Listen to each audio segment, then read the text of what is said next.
महारानी लक्ष्मीबाई का जन्म काशी में 19 नवंबर 1835 को हुआ। इनके पिता मोरोपंत तांबे चिकनाजी अप्पा के आश्रित थे। इनकी माता का नाम भागीरथी बाई था। महारानी के पितामह बलवंत राव के बाजीराव पेशवा की सेना में सेनानायक होने के कारण मोरोपंत पर भी पेशवा की कृपा रहने लगी। लक्ष्मीबाई अपने बाल्यकाल में मनुबाई के नाम से जानी जाती थीं। इधर सन 1838 में गंगाधर राव को झांसी का राजा घोषित किया गया। वे विधुर थे। सन 1850 में मनुबाई से उनका विवाह हुआ। सन 1851 में उनको पुत्र रत्न की प्राप्ति हुई।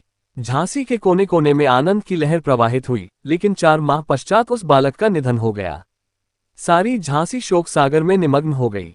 राजा गंगाधर राव को तो इतना गहरा धक्का पहुंचा कि वे फिर स्वस्थ न हो सके और 21 नवंबर 1853 को चल बसे।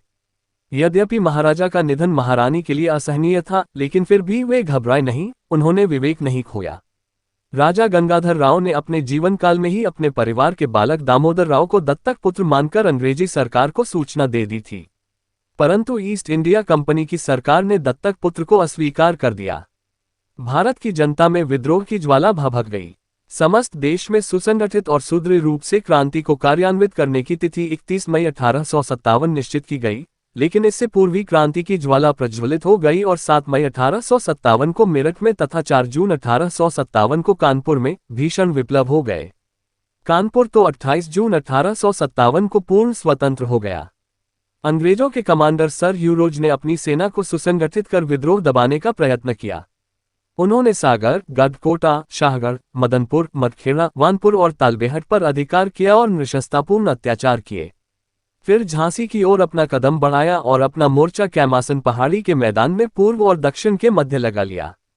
लक्ष्मीबाई पहले से ही सतर्क थीं और वानपुर के राजा मर्दन सिंह से भी इस युद्ध की सूचना तथा उनके आगमन की सूचना प्राप्त हो चुकी थी।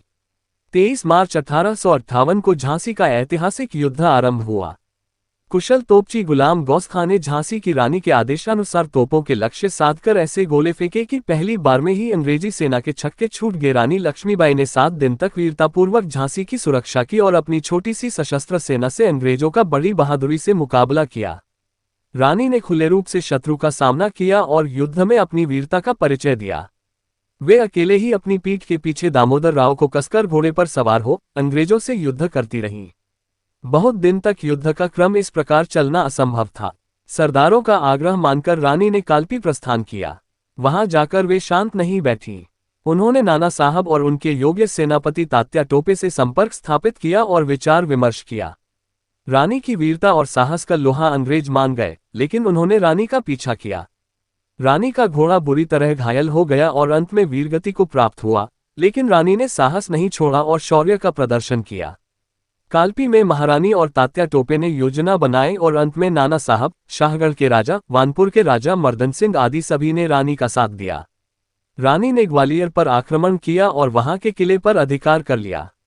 विजयोल्लास का उत्सव कई दिनों तक चलता रहा, लेकिन रानी इसके विरुद्ध थी। ये समय विजय का नहीं था, अपनी शक्ति को सुसंगठित कर अगला कदम बढ़ाने का था। सेनापति सर ह्यू रोज अपनी सेना के साथ संपूर्ण शक्ति से रानी का पीछा करता रहा और आखिरकार वह दिन भी आ गया जब उसने ग्वालियर का किला घमासान युद्ध करके अपने कब्जे में ले लिया। रानी लक्ष्मीबाई इस युद्ध में भी अपनी कुशलता का परिचय देती रहीं। 18 जून 1858 को ग्वालियर का अंतिम युद्ध हुआ और रानी ने अपनी सेना का कुशल नेतृत्व किया। वे घायल हो गईं और अंततः उन्होंने वीरगति प्राप्त की। रानी लक्ष्मीबाई ने स्वतंत्र युद्ध में अपने जीवन की अंतिम आहुति देकर जनता जनार्दन को चेतना प्रदान की और स्वतंत्रता के लिए बलिदान का संदेश दिया।